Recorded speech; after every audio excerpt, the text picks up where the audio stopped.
ஒரு கதை. இந்த கதை எவ்வளோ காலேஜ் இயேசு கிறிஸ்துக்கு முன்னாலேயே இருந்த ஒரு கதையாம். இந்த கதையை போஷோ என்ன பண்ணுறாரு, தன்னுடைய நூலில் குறிப்பிடுறார். என்ன கதை அப்படின்னா, ஒரு குரு நிறைய இடங்கள்ல உபதேசம் பண்ணுறாரு. அவர் சொல்லக்கூடிய அந்த வார்த்தைகள்லாம் வேத வாக்குகளாக மக்கள்லாம் ஏற்றுக்கொண்டு அதை அப்படியே பின்பற்றி நடக்கிறாங்க. அந்த மாதிரி இருக்கிற ஒரு குரு. அந்த குரு என்ன பண்ணுறாரு அப்படின்னா, ஒரு பறவையை விலைக்கு வாங்குறார். விலைக்கு வாங்கி அந்த பறவையை கையில் வச்சுக்கிட்டே கொஞ்சம் பேரோடெல்லாம் பேசிக்கிட்டு இருந்துட்டு அதை வீட்டுக்கு எடுத்துக்கிட்டு வர்றார். ஒரு சின்ன கூண்டுக்குள்ளார இருக்கு அந்த பறவை. வீட்டுக்கு வந்த உடனே அப்படியே அந்த பறவையை பார்க்குறாரு. நல்ல கொழு கொழுன்னு இருக்குது அந்த பறவை. பார்த்த உடனே இதை சமைச்சு சாப்பிட்டா எப்படி இருக்கும் அப்படின்னு அவர் நினைக்கிறார். இந்த குரு என்ன சைவமா அசைவமா அதெல்லாம் தெரியாதுங்க. குரு அவ்வளோதான். அது நல்லா இருக்கே, இதை சமைச்சு சாப்பிட்டா எவ்வளோ நல்லா இருக்கும் அப்படின்னு நினைக்கிறார். நினைக்கும் போது அந்த பறவை சொல்லுது, என்னை சமைச்சு சாப்பிட்ணுன்னு நீ நினைக்கிறியா? நீ நினைக்கிறது எல்லாம் எனக்கு தெரியும் அப்படின்னு சொல்லுச்சு. அவருக்கு ஒரே ஆச்சரியம். பறவைகள்லாம் நீங்களாம் பேசுவீங்களா அப்படின்னு கேட்குறாரு. ஏன், நான் பேசுவேன். எல்லா பறவைகள்லையும் நான் ஒரு ஸ்பெஷல். நான் ஒரு தனித்துவமான பறவை. எல்லார் பேசுகிறதையும் என்னால் கேட்க முடியும். எல்லார் நினைக்கிறதையும் என்னால் உணர முடியும். அதெல்லாம் கூட நான் சொல்வேன் அப்படின்னு உடனே அவருக்கு ஒரே அதிசயம். அவர் உலகம் பூரா அதிசயம் பண்ணுறாருன்னு மக்கள் நினச்சிக்கிறாங்க. இவருக்கு இந்த பறவையை பார்க்கும்போது ஒரு அதிசயம். உடனே அவர் சொல்கிறாரு, நான் உலகத்துக்கே அதிசயத்தை எல்லாம் நிகழ்த்திக்கிட்டு இருக்கேன், நீ எனக்கே அதிசயம் நிகழ்த்துறியா அப்படின்னு சொன்ன உடனே அந்த பறவை கேட்குது, நீ ரொம்ப பெரிய ஆளாக வரணும்னு உனக்கு ஆசை தானே அப்படிங்குது. ஆமாம். உன்னை இந்த உலகமே கொண்டாடணும்னு ஆசை தானே? ஆமாம். அப்போனா நான் ஒரு 3 விஷயம் உனக்கு சொல்லித்தரேன். அந்த 3 விஷயமும் நீ கேட்டுக்கிட்டேன்னா ரொம்ப உயர்ந்த நிலைமைக்கு நீ வந்துடலாம். யாருக்கும் அடிமையாக இருக்க வேண்டிய அவசியம் இல்லை. உன்னை யாராலையும் எதையுமே செய்ய முடியாது. நீ தான் எல்லாத்துலேயும் சிறந்து விளங்க முடியும் அப்படின்னு அந்த பறவை சொல்லிச்சு. அப்படியா? அப்போனா அந்த 3 விஷயத்தையும் என்கிட்ட சொல்ல அப்படின்னு கேட்ட உடனே அது சொல்ல ஆரம்பிக்குது. இப்போ பாருங்க, அந்த பறவை ஒரு கூண்டுக்குள்ளே சிக்கிக்கிட்டு இருக்கு. அந்த பறவையை பிடிச்சிட்டான் ஒருத்தன். பிடிச்சி தானே இதுக்குள்ளே போட்டான். அது சொல்லுது, உன்னை யாரும் பிடிக்க முடியாது, உன்னை யாரும் அடிமையாக்க முடியாது, நான் உனக்கு உயர்ந்த விஷயங்களை சொல்கிறேன்னு சொல்லுது. இவர் உயர்ந்த இடத்துல இருக்கிறதா இவர் கருதி கொண்டிருக்கிறார். அவருக்கு இது விஷயத்த சொல்லுதுன்னு அவர் நம்புறாரு. அப்படின்னா அப்போ அவர் இப்போ யாரை நம்புறாரு? இந்த பறவை சொல்கிறத நம்புறாரு. இந்த பறவையே மாட்டிக்கிட்டு கிடக்குதே அப்படிங்கிற சிந்தனை அவருடைய உள்ளத்தில் வரவே இல்லை. இந்த மாதிரி இந்த சோதிடம் பார்க்க போகும்போது கூட அந்த சோதிட கிளி ஒரு கூண்டுக்குள்ளே தான் கிடக்கும். அந்த கூண்டுக்குள்ளார இருந்து வெளியில் தான் மக்களுக்கெல்லாம் கஷ்டங்களை பற்றியும் சிக்கல்களை பற்றியும் அந்த பிரச்சனையிலேருந்து எப்படி வெளிவரணுங்கிறத பற்றியும் பரிகாரமும் அது சொல்லும். அப்போ அந்த கிளிக்கே அதெல்லாம் தெரிஞ்சதுன்னா அது ஏங்க இந்த கூண்டுக்குள்ளே கிடக்க போகுது? இதை எந்த மக்களாவது யோசிப்பாங்களா அப்படின்னு பார்த்தா யோசிக்கிறதே கிடையாது. எப்பவுமே யாராவது எதையாவது நமக்கு சொல்லுவாங்களா அப்படின்னு நாம் யோசிக்கிறோம். ஆனால் நாம் எத்தனை பேருக்கு சொல்லிக்கிட்டு இருக்கோம் அப்படிங்கிறது நம்முடைய நினைவுக்கு வர்றதில்லை. இதில் வேற நம்ம ஒரு வார்த்தை ஒன்று சொல்லிக்குவோம். சர்க்கஸாக இருந்தாலும் மந்திரங்களாக இருந்தாலும் மருந்தாக இருந்தாலும் எந்த ஒரு அதிசயம் இல்லை எந்த ஒரு முக்கியமான ஒரு விஷயமா இருந்தாலும் அது தெரிஞ்சவங்களுக்கு பலிக்காது. மருந்து கூட என்ன சொல்லுவாங்கன்னா, இந்த மருந்தை அவர் கொடுத்தா மற்றவங்களுக்கு பலிக்கும், தனக்கு தானே வைத்தியம் பண்ணிக்கிட்டா பலிக்காது அப்படின்னு சொல்கிறாங்க.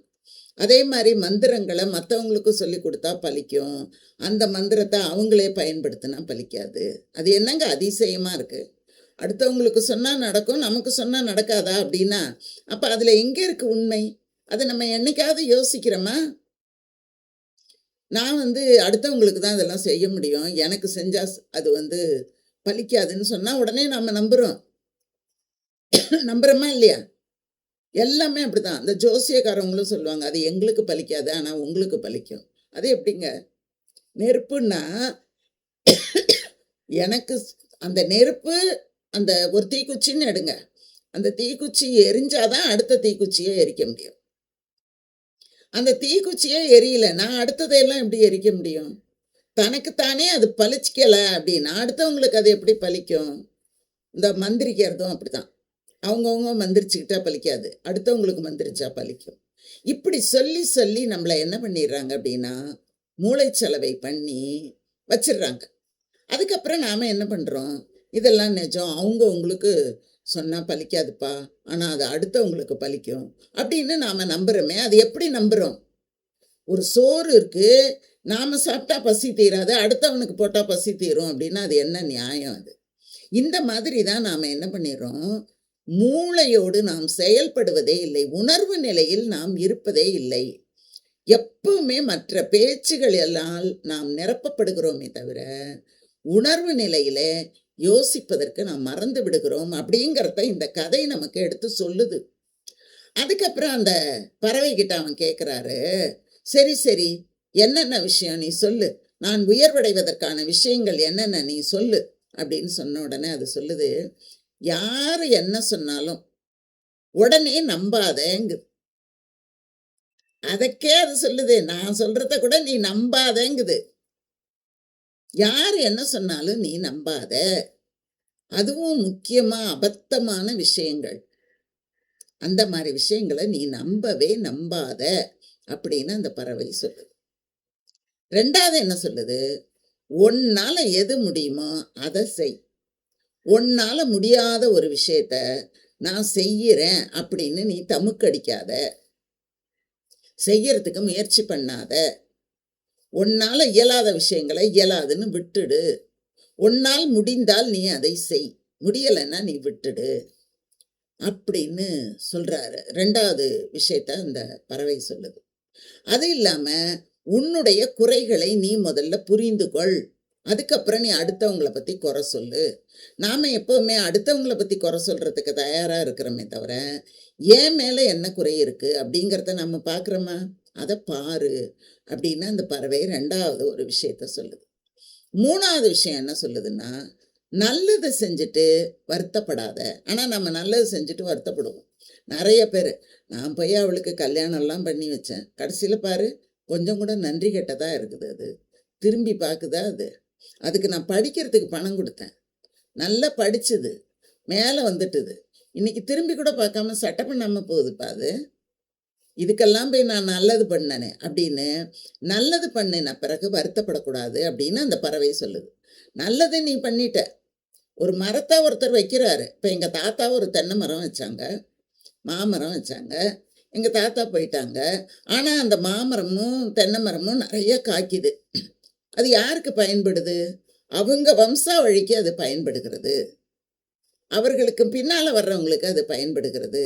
அந்த மாதிரி நாம் யாருக்காவது ஏதோ ஒரு நல்லது பண்ணுறோம், படிக்கிறதுக்கு உதவி செய்கிறோம், அவங்களுக்கு வேறு எந்த கஷ்டங்கள் இருந்தாலும் நம்ம உதவி செய்கிறோம் அப்படின்னா செஞ்சதுக்கு பிறகு நீ கவலைப்படாத, அதன் மூலம் மற்றவர்கள் பயன்பெறுவார்கள். அப்போ இந்த சமூகத்துக்கு நீ ஒரு நல்லது பண்ணியிருக்கிறன்னு அர்த்தம். அதனால் நல்லது பண்ணா நீ வருத்தப்படாத, கெட்டது பண்ணுனா மனம் வருந்து.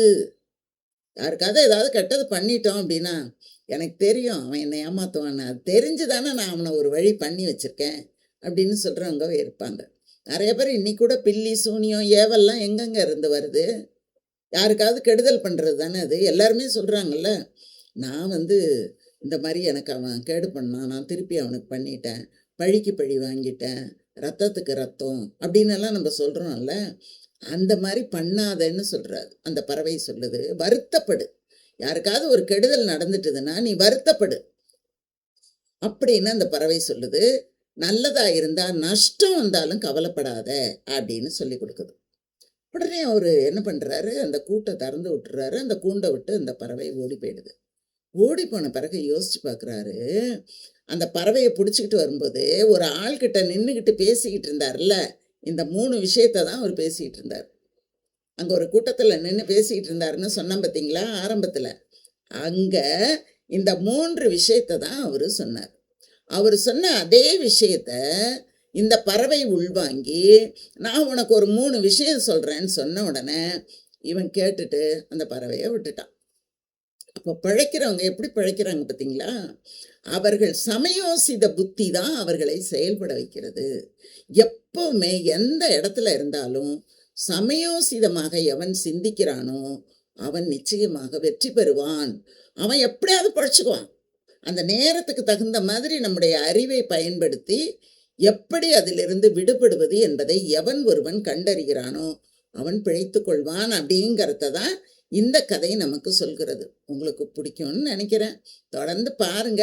நிறைய செய்திகள் உங்களுக்காக காத்து கொண்டிருக்கின்றன. நன்றி, வணக்கம், வாழ்க வளமுடன். தொடர்ந்து பாருங்க.